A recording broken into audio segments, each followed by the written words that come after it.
I like This this. reminds me, this wine is it's Boone's Farm if it learned to speak Italian, shaved and showed up to his ex-girlfriend's wedding wearing it. Hey everyone, welcome to Talk Sip Time. We're Chase and Kay with Fine Reserve Experiences. This is Bo with No Lid Wine Company.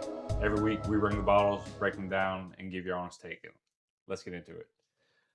This week we're gonna do springtime beachy wines, just your everyday porch pounders, refreshing stuff like that that you can sit there and drink all afternoon.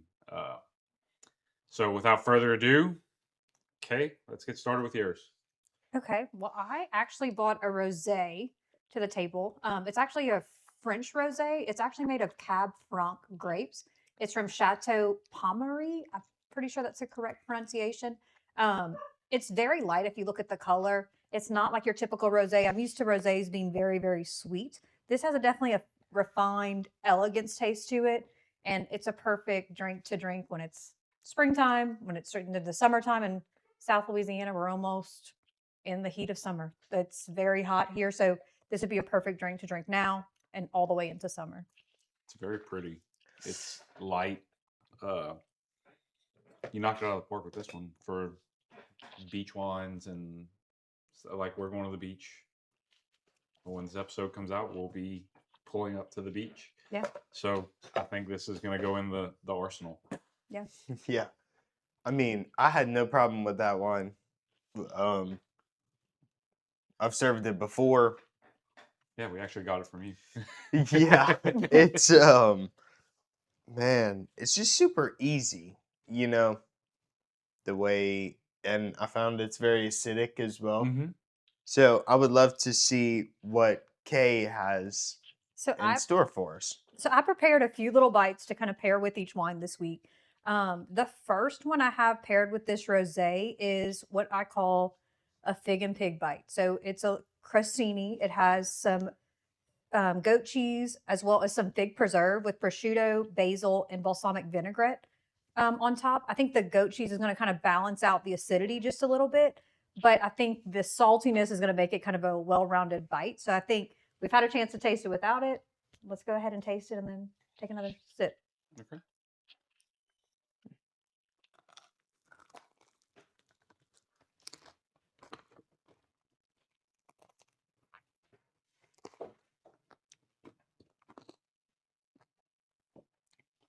I really enjoy the bite.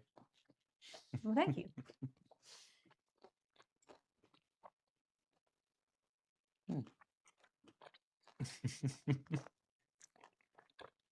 Interesting. Do you like it? You can tell. You can tell if you don't. It's okay. I do.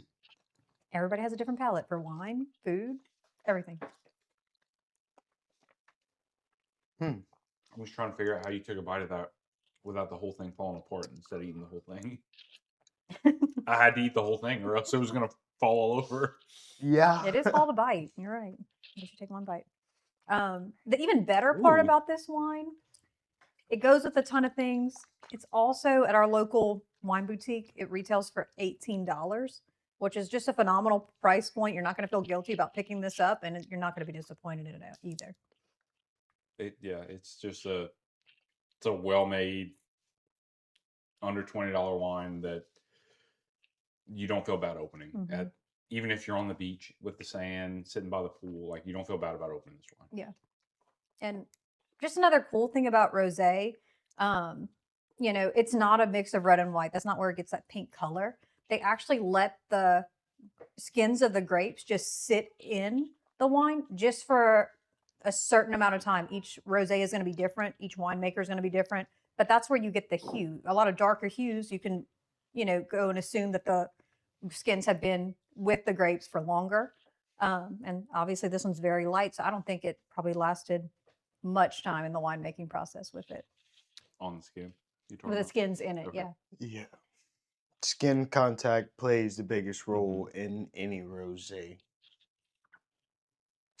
I mean, you got anything else you want to add to it, or do we want to move on to glass number 2?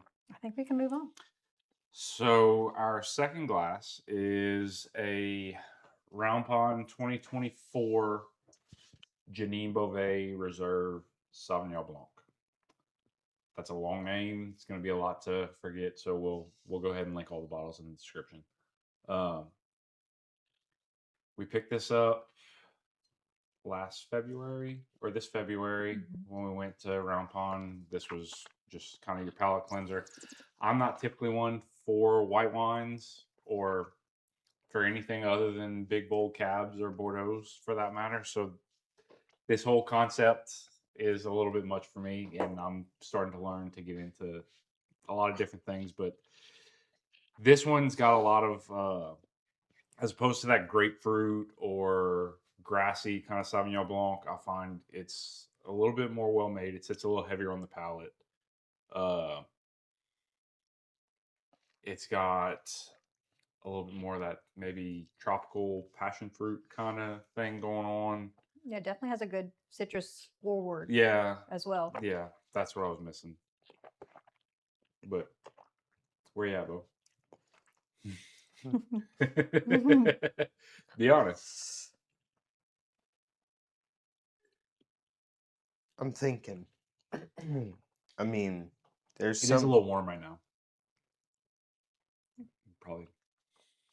Yeah, just a tad bit. But I get some of that. Especially the passion fruit. Mm-hmm. For me, the thing that got me was the viscosity on it. Like it's not it's light, but it's not very like it still kind of coats your mouth a little bit. It's not just a little heavier. Yeah. Oh, so you think it's more round? Yeah. Than sharp? Yeah. And I think that's why I like it. For a Sauvignon Blanc, it was very nice.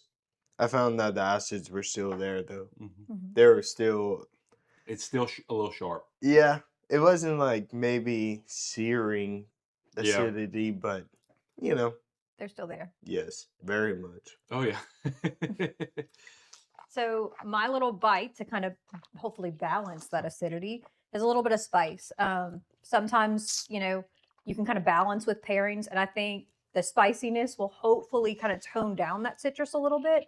But I made a bite with it's a crostini with brie, apple, hot honey, prosciutto, and a little bit of arugula. All right. Let's see what we got.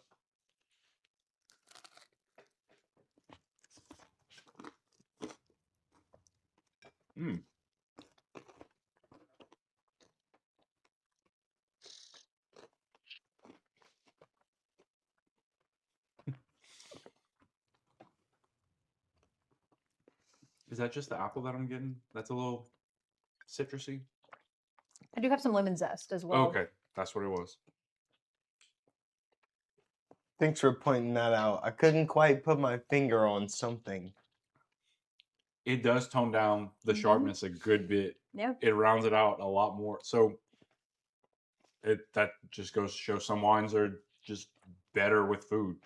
And I do think the hotness and the brie both kind of calm it down. I think the lemon zest probably enhances the citrus flavor in this wine. So, I mean, sometimes you can get really creative and kind of go both. But like we're talking about how these are porch pounders, stuff that you can drink every day during the summer. We can go sit on our back patio and sit there and drink this. It doesn't have to be the fancy bites like Kay made, which thank you for doing that. But the essential elements of this are, you've got bread and butter. You've got a cheese, a salty cheese. Well, not salty. A soft cheese. A soft cheese. You've got a little bit of citrus and acid. So you've got bread, butter, cheese, and acid, and a fatty meat. Could you not replace that with bread, butter, cheese, mustard, and like a ham or something to, like a sandwich would go well with this? I think the mustard might be a little harsh. Maybe, but I think the mustard would, that would be a little harsh. But I mean, I like these little bites, especially if you're kind of hosting and wanting to have a cheese board. To me, I would pick one of these bites to go for the night and just kind of hope that wine pairs well with it. But it's a little bit easier just to pick one thing instead of buying, you do a cheese board, you put a little bit of this, a little bit of that. You kind of have to buy a lot. And I think, if you pick one of these bites, sometimes you can get away spending a lot less. And if y'all are interested, I'll definitely put my little recipes and how I put these all together in, the comments, something like that. Just let us know if you want to hear We about can put it. it in the episode description. That way they can see each Yeah. wine and each pairing. Absolutely.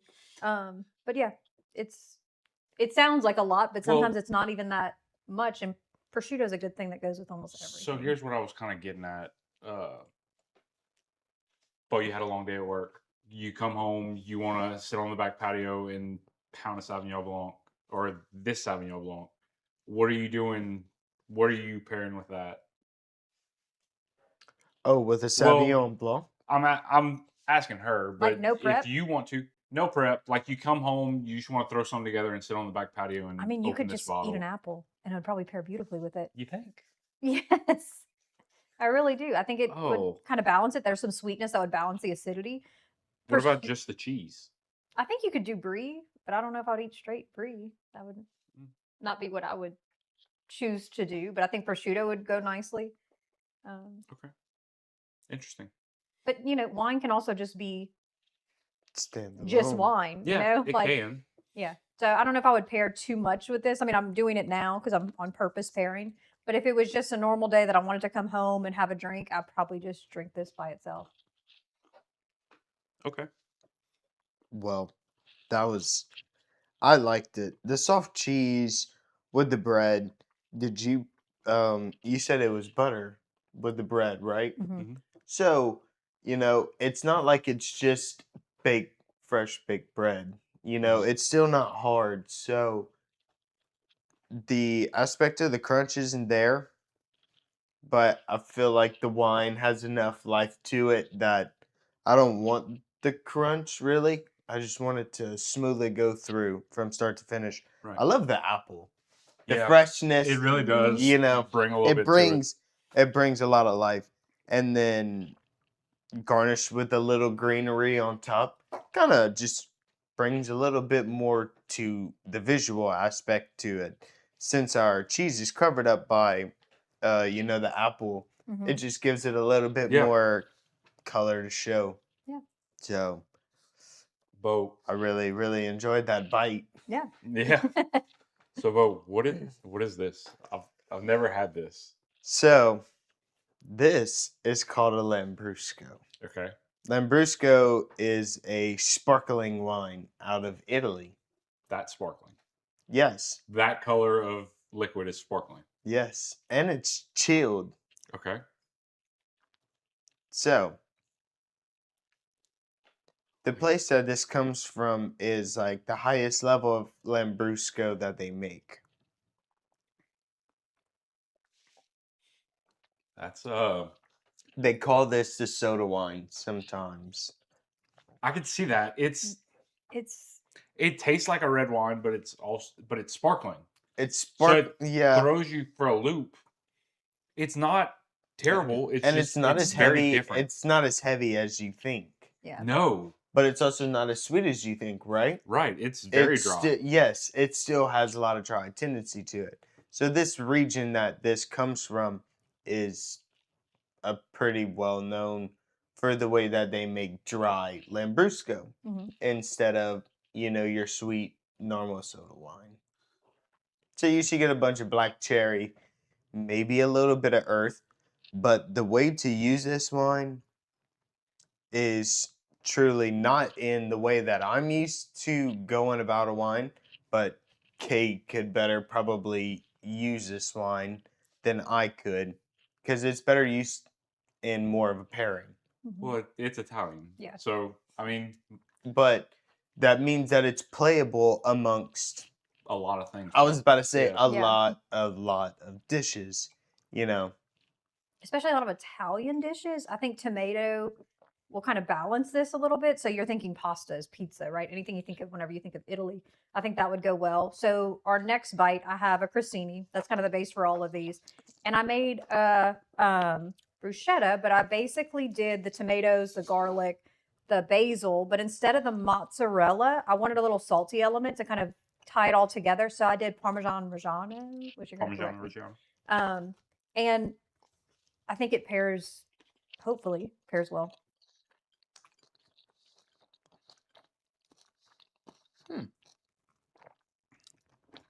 That's so much better with the food.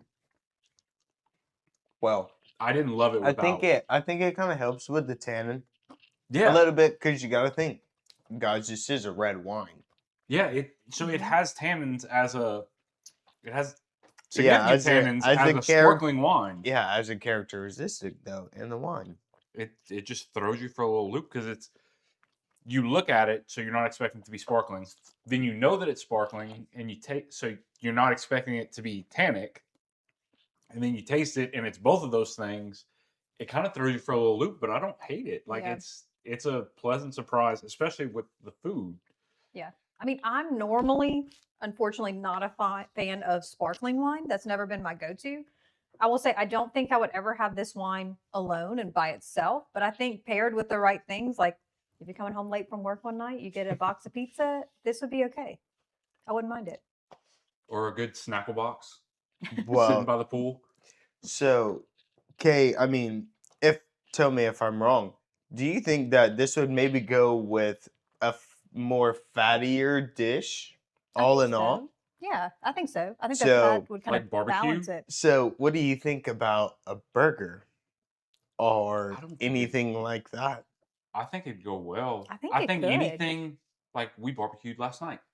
I think you Okay. put a burger or some sausage on the pit, this would have probably been a little better and more refreshing and more I would even say appropriate than the 2006 Bordeaux that we were drinking while we were sitting on the back patio. I would say if you have that smoke taste and that charcoal taste with a burger or sausage, it would even pair better. But I think it would be fine. I think a fatty meat would pair very well with this. Okay, but you gotta think, we're talking about, maybe this is something that we could even send the cork off of while we're on the boat at the dock. Yeah. Yeah. Yeah. Like, When we have burgers and barbecue, those are all. I find that this maybe could play along a lot of those things. This is more of an everyday kind of springy summer warm weather wine because it's refreshing as well. Yeah. Surprisingly. Yeah, it is. And especially for the price point that it's at. I mean, we're not talking about something that's break the bank. It's, probably anywhere from $25, $35 a bottle. Yeah. But it's fun. It's different. It's very different. You're going to surprise a lot of people if you show up with this bottle. Kay's delicious food. But, like, I don't think I'd know a single person that I could show up and bring this wine to and they would know what it is. But I think... You can't bring it to us. We know. But I think everyone will enjoy it. Yeah, I agree. We go to a pool party or we go to a barbecue or something like that. We would be those people showing up with wine to an occasion like that. But I would like to do this on a blind tasting or like an Italian night. And, they show up with their big cabs, pairing it with Italian night and just kind of surprise everybody and be like, yeah, it's bubbly, but it's red. And just see what they think. It's interesting. Well, we're going to finish these glasses off and take a little break, and we'll be right back, guys. Hey, guys, we want to take a quick second to thank y'all for listening along with us. Every like, comment, and subscription genuinely helps us keep opening and showcasing these incredible wines. Everything we do here at Talk Sip Time is about introducing y'all to great wine in a way that feels approachable and fun and not intimidating. As we continue to grow, we're excited to keep bringing you these new bottles, new regions, and new experiences every week. So if there's a bottle, region, varietal, or pairing you'd like to see us explore, make sure to like, subscribe, and drop your suggestion in the comments. We'll do our best to feature it on a future episode. Thanks. All right, guys, we're back. As you can see, we've got a couple of different gadgets up here. We're going to get to those in a little bit. First, let's get back into the wines. Which one are y'all going back for? What was your favorite out of the three? For the price, for the wine, for if you had to picture yourself sitting by the pool. Okay, I guess I'm the odd one out. It's probably because whoa, that's your choice? Okay, why? That's interesting. This this. reminds me. This wine is it's Boone's Farm if it learned to speak Italian, shaved and showed up to its ex-girlfriend's wedding wearing a tux. Like it reminds me of the first wine that I ever had. It's much more refined than that. It's not actually Boone's Farm. It's a well-made Italian wine, but it does have that kind of kickback, chill. I love this one. Don't get me wrong. We're bringing this to the beach next Mhm. week, and we're gonna drink it. This one just has a little pizzazz to it. This is the one I want after the beach when I'm Okay. eating pizza. Okay. Yes. When you I don't want when it you're- by after your itself. long When you're eating day pi- out when you're Right. on the beach, and you're just like, well, we don't want to cook. We don't want to when you heat up your pizza out. rolls. Yep. Yeah, we don't want to go Exactly. out to the restaurant. Exactly. Let's just order pizza. But- you pop this open. If I'm sitting on the beach, I don't disagree, but if I'm sitting on the This beach, is- I'm gonna go with her or like by the pool. She's her. Okay. Yeah, with she's her. a her. She's Why, very I mean- elegant. why do you call She's her her? classy. I think she's sophisticated. yeah, that I think Okay. there's clearly Yeah. 2 feminine and 1 masculine wine in this group. Very fair. These can both do it. Okay. Oh, So- okay. You know what? I'm gonna say this is my whole day at the beach. I'm going out on the beach. This is like prime sitting out. Okay. Here we go. This is like I just got in. I want to sit on the balcony for a little bit longer. It's a little bit more structured. And then this is finally, hey, I get to dinner and I'm gonna drink some pizza or You're gonna- eat some pizza. okay. Drink this wine. I don't hate that analogy.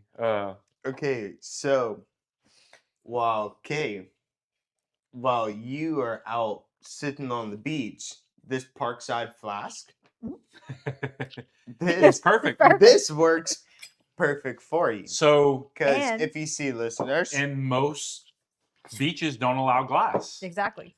so now And- you can have your favorite wine at temperature, insulated. And you can put it in the fridge. Hey, And no drink free it. ads. No free ads.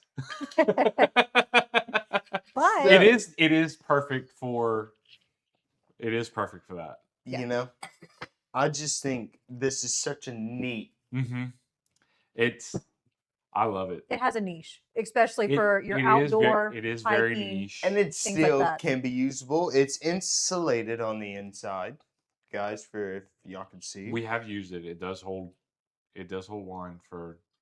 It keeps it cool for a good while. Mhm. yeah, Again, no free It ads, looks- but this is a product that we actually use Yeah, and we do. really enjoy it. Actually, that's a must pack anytime we go to the beach or to the pool or anything like that. Because this obviously needs to be cool, which it leads us into another thing. All of these are made for keeping the wine cool. We've got the flask that's insulated. We've got a wine koozie that is also very well insulated. This is basically the Yeti koozie of wine bottles. And then this is a little bit more classy. This is for your dinner party. Your welcome bottle. Put that stone in the freezer, take it out, put your bottle in it. Okay, so do you think this would work better by the pool, Mhm. considering, how much the it limit. kind of Limited glass exposure. yes, Yes. the limited glass exposure, and this would be maybe something more for like in the room on the balcony, Right. Yeah. to finish out your day To be Yeah. fair, watching the that's sunset. I'm gonna rate these right now. I know we didn't talk about this, but I'm gonna rate these. This takes a lot of foresight. Like this needs to live in your freezer to be able to use it. Like I had to think about it today and be like, oh, let me put that in the freezer so we can use it later on. For the Yeah, episode. you need Yeah. like 24 hours These at least with it in there. these two, it's just kind of, to use a term you used last week, it's pop and pour. It's ready to go. Yes. Yeah. It Now doesn't take they much. do make some of the koozies like this that you Mhm. can slip in the freezer. Yeah. But I like this one because it keeps the inside temperature of the bottle the same the whole time. Yes. You don't have to throw it in the freezer. You don't have to take the extra time to go out of the way. Right. And sometimes, Just like the same way you do that with this. Yeah. And that's sometimes the obstacle with these wines in particular, any chilled wine, is sometimes you have to have a little bit of foresight, especially if you're doing something outdoors or things like that. You kind of have to say, how am I going to keep this wine good to drink for, a long extended time? Yes. And so I think these devices are great in any scenario. So we talked about temperature. Bo, this is your little technical segment. What do these 3 wines need to be served at? Around what temperature? Are they all cold? Are they all chilled? What's the difference between the two? I mean, I would just say chilled. Okay. For the so most none of them part- need to be straight out the fridge, popped and poured. I mean, your Lambrusco should be served anywhere from around 35 to 45 degrees. Yeah, that's what I was thinking. And then, I mean, your whites could still go about the same. Now we talked earlier when we tasted this at first, the Sauvignon Blanc. It was a little warm. Yeah. So, can you explain to everybody what that does? Like when you have a wine that's supposed to be chilled and it's a little warmer than it should be, what's that do? To the flavor profile? Yes. I mean, sometimes it's easier. Maybe say if it could be subjective to everyone. So I know that for me, when I said it was a little bit warm, it maybe showed a little bit more of that acidity. You remember how you said it was kind of sharp? More tart. When you cool bitter. it, when you chill it a little bit, you don't necessarily get as much of that like sharp, stinging acidity. It's a little bit more round. You do lose a little bit of the texture, I feel. The viscosity, it's a little bit different. Yeah, like the roundness. Um, I mean, sometimes it can be just not as fresh all Yeah. the way around. Mhm. Sometimes, but like this was made to be also- refreshing. So instead Yeah, of it being but- refreshing, it's more kind of punchy, almost. Maybe that's a bad word for it. Yeah, I wouldn't Yeah. say White's hard to be punchy. punchy. I say like bitter, maybe more even, I would say sour. And that's probably not the right word. Like it's not super sour to where it's like, I sour don't know candy. if it sits in the fridge for 2 days, it gets sour. Well, that's a different story. But I also think too, like any wine is going to be at different temperatures is going to taste different. If you put these in the freezer and drink it straight from the freezer, you're not going to taste probably much No, of you anything. won't get much of the flavor profile. You won't, because you're going to taste more nothing than Right. the flavors that are the supposed to colder be it there. is, I feel like the less you're going to taste. But there's that happy medium where if Mhm. it's too warm, you're getting too much of, in this case, the acidity, and it's real sharp. That's hard for me to explain. Like I say sharp, but there's people that are listening that don't necessarily understand what that means. Do either of y'all have a good way to put that?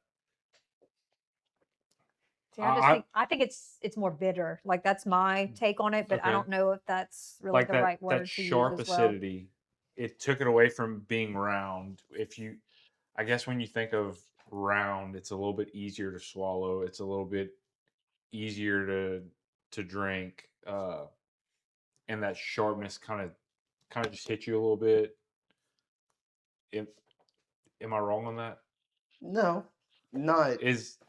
And it's a hard thing to describe for me who doesn't necessarily I don't have the training to be able to describe all these. We're working on it. Yeah. We are working on it. And We'll get to that later. We actually just poured ourselves and refreshed our glasses, so they're actually cool. I wish I had a hot glass, and I wish I would have left it out a little bit. I don't wish I before had a the hot break. glass. No, but just to be able to explain the difference to everyone, because it's very distinct. I don't know. Yeah. It's hard to pinpoint. I mean, I agree. I wouldn't want to drink hot But Sauvignon Blanc, but it does taste different. The serving temperature matters just as you see. We have 3 wines in 2 different glasses here.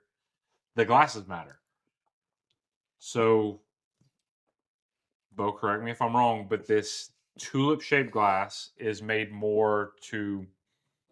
It's narrow at the bottom, comes up, and then to let the aromas kind of build right here, and then it narrows just enough to where it directs it to the correct part of your palate for you to taste, while also getting some of the aromas when you're sipping.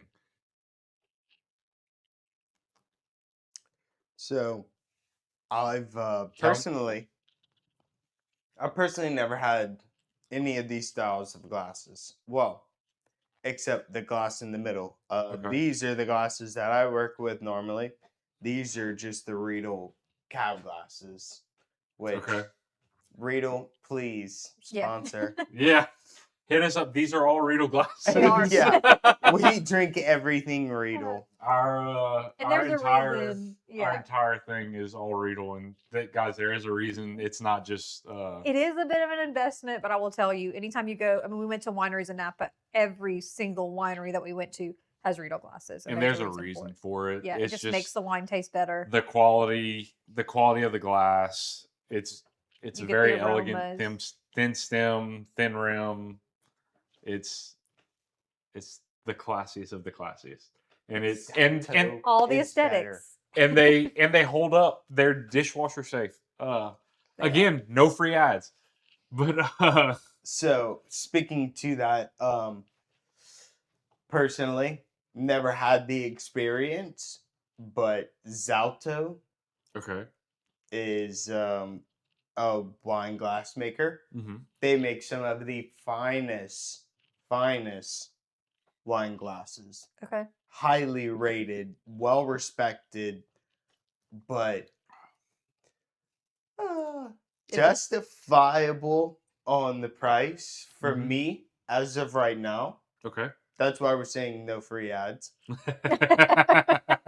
So, So a step up from Riedel is what you're saying. yes. A big step up, or So, like yes. okay. Okay.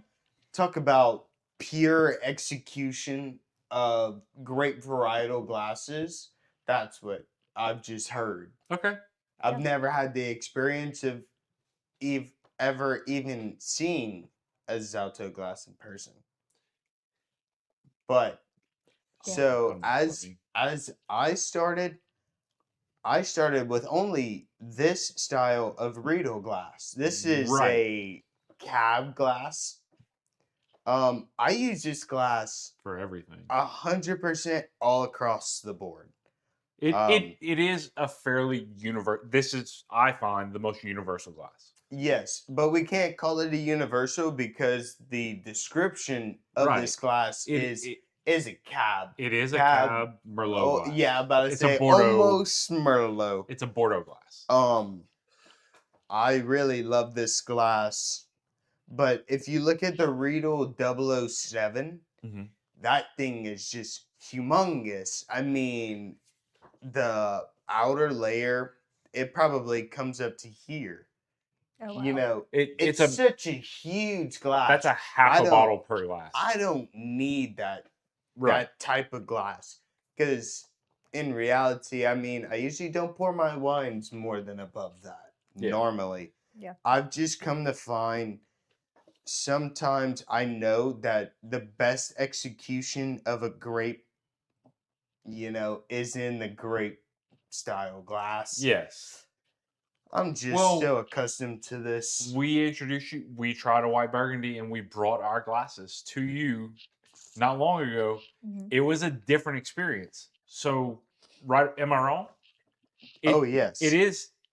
100%. Well, we were drinking a beautiful It white was. burgundy. Right, and Yeah. we'll have to get to that. That bottle will be featured on this. Yeah, we'll some have point. we'll have to like discuss it in crossing Yeah. for but- the listeners. But it is because I was the same way. We'd never tried anything different than just the glasses that you get at a restaurant, or the glasses that we get at my Som, or anything like that. So when I accidentally broke a couple of our glasses, and we needed to replace the set. So when I started looking, everything that we had was Riedel. Everywhere that we went was Riedel. So I started researching, and it was they were good quality glasses, and they have the Riedel Veloce line has varietal specific glasses, Mhm. and so we've gone into this is the champagne, but it's kind of the same shape as the rosé. Mhm. We have the Chardonnay, we have the Cabernet Merlot. We're gonna end up getting the whole set of them so that we can show y'all. But Side by it side. does matter, and I think we need to do that one episode. We need to go into. We need to pour one wine in 3 different style glasses and see the difference. Yeah. See why Oh, it of matters. course. Because people think that, oh, you're just being pretentious. It's really not. Like, And it's the way it funnels the aromas, the way you're tasting on the palate. I mean, yeah, your taste is comprised of just your taste buds, but also it's the sense of smell, and that's huge, especially when you're trying different wines. Sparkling, the way that sparkling wines kind of have their aromas, this is the glass for it, and so that's why it's more of a champagne glass. I know this is kind of controversial, but a lot of people think those skinny champagne flutes are the way to go. It's actually not the best way to have that right. aroma kind of come up. And this is, Those it's a focus wider, those focus the bubbles more to your palate than it Yes. does the flavors of the palate of the wine. and look, a So lot of people use those you're beautiful losing a champagne lot. flutes. If you're buying a $250 bottle of Dom Perignon and you're putting it in a flute, you're not getting the full experience. Okay, but are we letting the viewer choose how they want mean, to express Absolutely. Oh, the true. experience of the wine? You do what you want. We're just Because, here to suggest. But I think it's worth experimenting Um, with, right? always. Yeah. But Which is why we plan on doing we'll do 3 different wines in the same 3 glasses and see what happens. so you see, I would love to do a champagne in a tulip, in a flute, and In in a the like a glass Manhattan that style glass. oh I can't think of the name of it. It's the wide but shallow. oh You know mm, how some of them are served? It's almost like a martini glass. yeah, but It's served in that I was sometimes, gonna say like a white. like well one of the glasses that I normally drink out of. Okay, Fair enough. I Yeah. have seen it poured in. I mean, I've had Dom Perignon in here. I've had Igliori, like It's some bigger you. name wine producers, and just this little thick stem.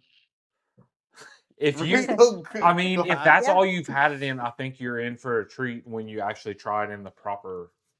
I just think you might see something different. Like, I mean, a lot of people like champagne. I'm not the biggest fan of champagne, so I'm probably, a hypocrite saying this, but you do, if you taste it in a flute, you're just getting the bubbles. I think there's other flavors to be explored. I don't think I like the carbonation in the champagne, so I take that part out of it whenever I'm tasting champagne. Which is why you Or, may like it in a bigger glass. yes, because I get more of the Because it takes away flavor the notes bubbles. and the fruits and things like that. Right, you get more of So, the yeah, wine. I'm probably the worst person to talk about the flutes because I don't really like the carbonation, the bubbles, and that's what you get mostly in the flute whenever you taste it that way. And I know we're getting pretty technical right here, but like I don't mind this kind of little spiel that we've gone on because it's things that not everybody thinks about, and when you hear it for the first time, you may think, "Oh, these people are just being a little much." Yeah, we're kind But of geeking I mean, out. And, Yeah. we are, and we can be a little much, all of us. But when you actually try it and you taste the differences, it's just Yeah. I don't think it can be overstated how much if I pour this wine into this glass, how much different it would taste, and it's purely the engineering of the glass. Mhm. There's a reason there are varietal specific glasses. I was going to say these people have broke this down to a science. They've tasted, Absolutely. Absolutely. they've They tasted have- so much more wine than we'll ever forget, and they've done it in ways to prove that okay, this shape it makes it. truly Yeah. does make a difference. Mhm. Somehow, some way, But it does make a difference. I got laughed Now- at. Is it so? It's not so different, but if I don't think it's like it's a completely different wine. I do believe that if you're I think it tasting and focuses you're on different looking for things. things, if you're looking for things in the wine where, okay, like this wine was not for you two, right? It wasn't your favorite wine. Y'all, It wasn't my favorite, it wasn't. but It's not the I worst you've ever know. I had. was about to say I know about it.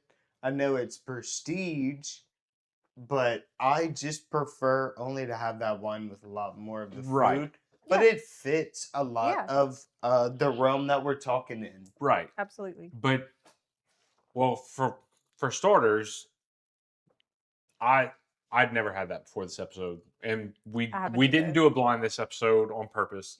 So I did research this wine, and it is specifically made to pair with food, to be easy to pair with food. So But they're that makes easy sense. foods. And I Yes. will Now, say, It's not and it's it not fit. made to be a $300 dinner that you go out to eat. Like well, it's and the Italians, winemakers played to their strengths with the Italian food, the right? Italian food They is made the this pinnacle wine of to pair food. with Italian food, and that's great. Like, I mean, If you can make it'll be. I would love this with Okay, pizza.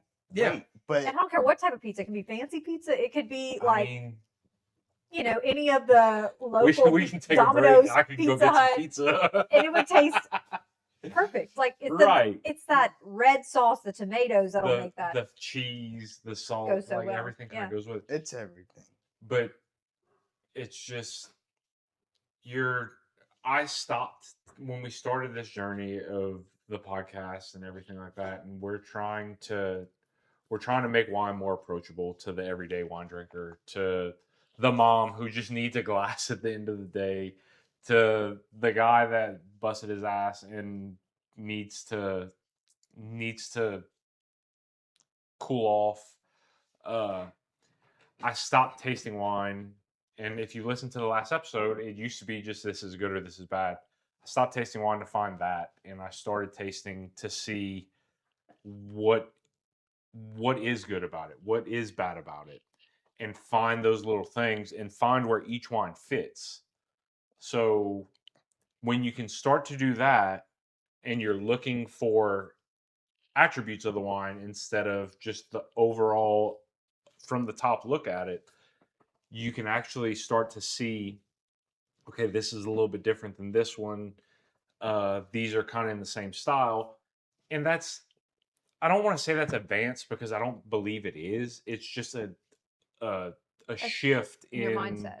in your mindset. And I'm not tasting this to sit here and just drink. We're not here right now because if it were up to me, I wouldn't have picked any of these wines.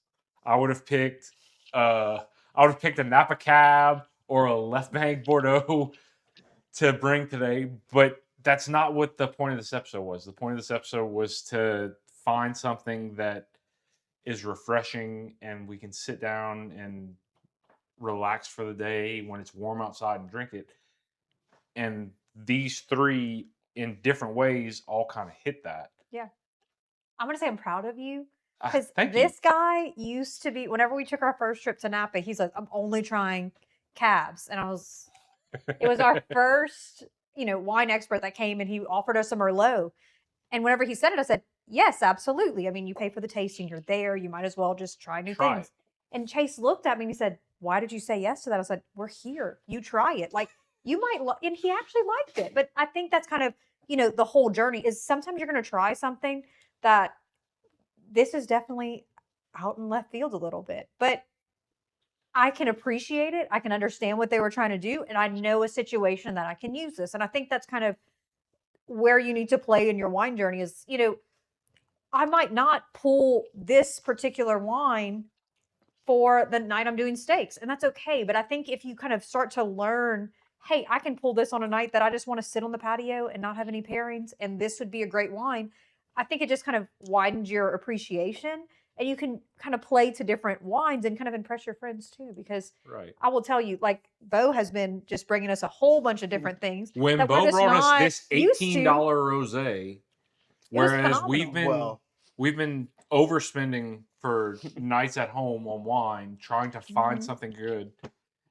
When people like Bo, who are he's the sommelier at a wine retailer, can show you these things, and it's like, hey, just try this for me. It helps a lot. So that's kind of where we got the idea for this podcast, was when we had somebody suggesting bottles that were a little bit cheaper and somebody that kind of knew what they were talking about. It saved us a lot of money, and it made things a lot easier to dig a little bit deeper into wine and find what we like, what we don't like.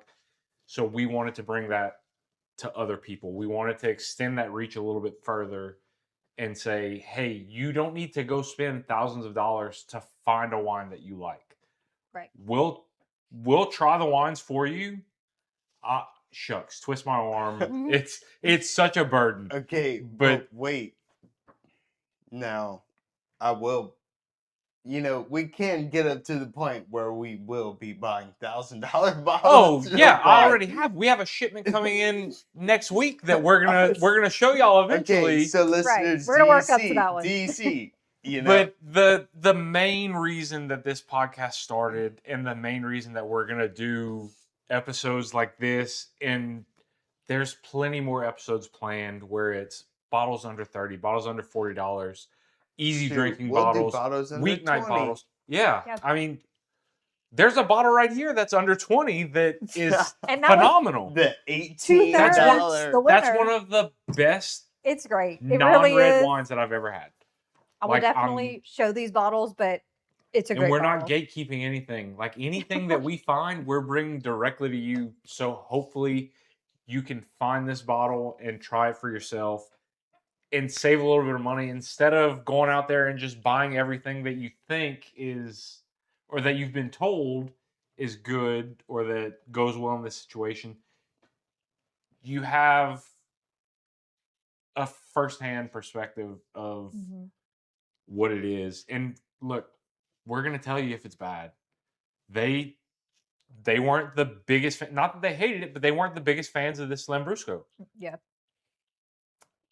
That's okay. But Chase, you got to think. But we're going to describe it to you, right? Yeah. And you make your own. What they were saying earlier, they come and shop at the store that I work for. I work for a retail wine bar. And so that's another thing that I would like to cover. When you're going on vacation anywheres, yes, it's always nice to grab some of your favorite bottles from home, but go and shop local. Go and find. So personally, me, I go whenever I get into the first town that I'm staying in, wherever I'm going at the beach. I'm going to find their boutique wine shop in town. We need to look into that, actually, because I know we're bringing wine from you guys. And we could. We have a wine suitcase that we bring every trip we go somewhere. That may be a little extra, but we bring at least 6 bottles that we know we're going to enjoy, because we go on vacation. We're going to have a steak night. We're going to have a balcony night, or like a sit on the porch night. So we bring bottles that we like, but that's something that we need to add. We need to start going to the boutique place and talking to the people. And that might be fun, just to kind of pick out some bottles and just see what we think. Right. And it's just to find something different. Yeah, absolutely. Something that we don't have. Excuse me. Maybe we can start doing maybe not the podcast, but like videos of us. Okay, so that's what I was going to say. I'm going to get meta glasses. And on we're my working page, on that. I was about to say on my page as well, while we're streaming from our different locations, while I'm on vacation, while y'all are on vacation. So I'm going to be able to have my glasses and, whether we're streaming together or we're collabing together on something, I can use the collaboration of my videos while I'm shopping in a local wine shop, but I'm speaking with y'all at the same time. So just to offer more content in different ways and to see how my brain works and to see it firsthand from me, watching me move to be through fair, it. guys, he gets a little technical even for us. So we'll have to crack the whip on them every now and then and calm them down. But I love it because it just shows how passionate you are about it, Yeah. and it's And whenever you find those hidden gems, I think that's the biggest thing. You look at, you go to a steakhouse, you look at the menu, and we used to be guilty of it. We would say, "Oh, I've heard of this name yeah. of wine. We're going to try this." And it was probably one of the more expensive bottles because the big name. and it wasn't worth it. But I think some of these places, like I would love to do that one episode too, is kind of take different menus and kind of say what we would order and maybe the wine that we would pick. Because some of the wine lists, each restaurant has this thing, and some wine lists are, more wine focused, some are more food focused. And I think both of them are okay, right? You're a restaurant, your main goal is to serve food, right? Not to serve wine. But I think it's worth kind of going through those things and kind of looking through a menu and going through that wine list, because that's huge. We're laughing because you just teased 3 of our episodes that we're planning on doing. So I mean, Kay's kind of going into it. We'll let you know that over the next 8 to 10 episodes, we do plan on doing a steakhouse wine menu breakdown. So that's something to look for. We do plan on doing a what makes wine worth $100, where we bring in $100 bottles of wine and say this is why this is a good wine. This is why this is worth it. We have a lot of ideas that we want to get to, and be patient with us because we are very passionate about this wine journey. So we're gonna go a little deep, and it's gonna take a little bit to get there. And I mean, we're studying wine too. Like we're studying to get our WSET 1. Yeah. Bo has it. He's studying working for on WSET 2. Yeah. So we're in the process, guys. Like we're not experts by any means. Bo is definitely the expert of the group. We're just trying to make it a little more approachable. But we are just we're all learning, and it's I think the good thing about this group of people is we all kind of bring a different strength to the table, and I think that's just it's cool, and it's just also interesting to hear a different appreciation, a different palate, and just it's fun to talk wine with y'all. Yeah, I mean that's the easiest way to say it. I think the best part of this podcast is when we stop trying to host a podcast and just talk wine. And if you guys hate it, I'm sorry, but we're gonna keep posting the videos. We're gonna keep posting the podcast. I just love talking wine with these people because it's like-minded people, and we don't always agree, but that's okay. No, we don't.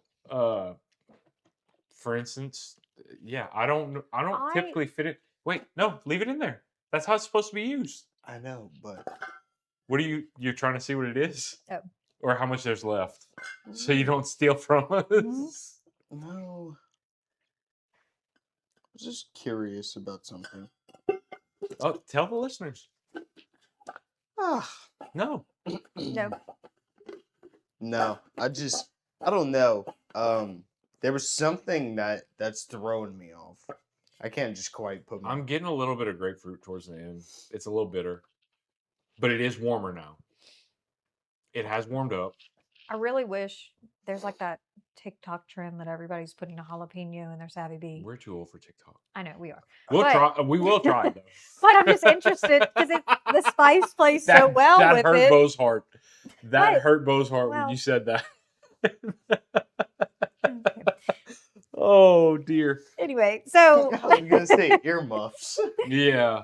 But I think the spice plays well with this, and I think it cuts it a little bit. Like I like a good Sauvignon Blanc. That was what, honestly, I drank probably the most before getting into wine. I would say I kind of drug you into cabs. You did. I kind of drug you into cabs, and then we got drug into. And now I'm stuck on. Yeah, now you're stuck on those big savory red wines, and it doesn't have to be just cabs, but this was my, and honestly, I'm going to say this for just the girls.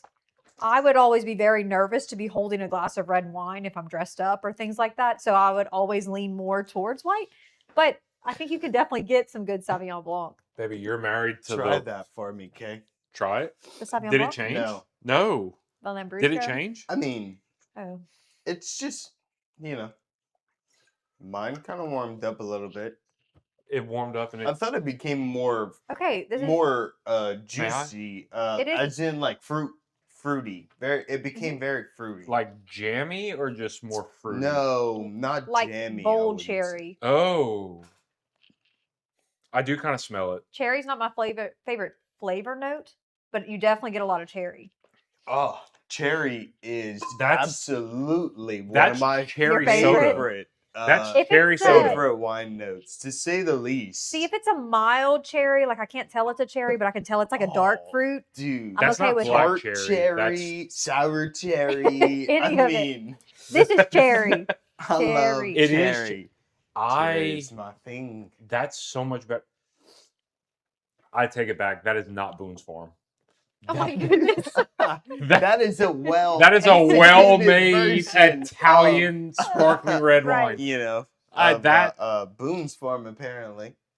And- So okay, Don't hate on Boone's Farm. No, That was the first okay. wine I ever tried. Hey, no, Strawberry look, margarita Boone's Farm. Me, Boone's Farm, Mad Dog 2020. I mean, That's the Arbor Mist, that's the Barefoot. Southwest Louisiana. I'm talking coming about out- the big coming out of round bottoms. Yeah. The box wine. Yeah, you Yeah. know what we would consider mags, they call them gallons. Yeah. You know? Handles. Oh, Absolutely. handles, that's Handles. liquor. I That's know. Yeah. liquor. But I We mean, used to call you it a know, handle of wine. Oh my. those were the wines that like I started on, and what's the other one? Stella Rose. Oh Yeah. That man, was, that's a That was a throwback. big thing. Let's I not break tell into you what, Cupcake. let's that- not break into when we started drinking those wines. Yeah, But- don't say a year. yeah. No years allowed. But yeah, I mean, Good night. What a Thi- doozy.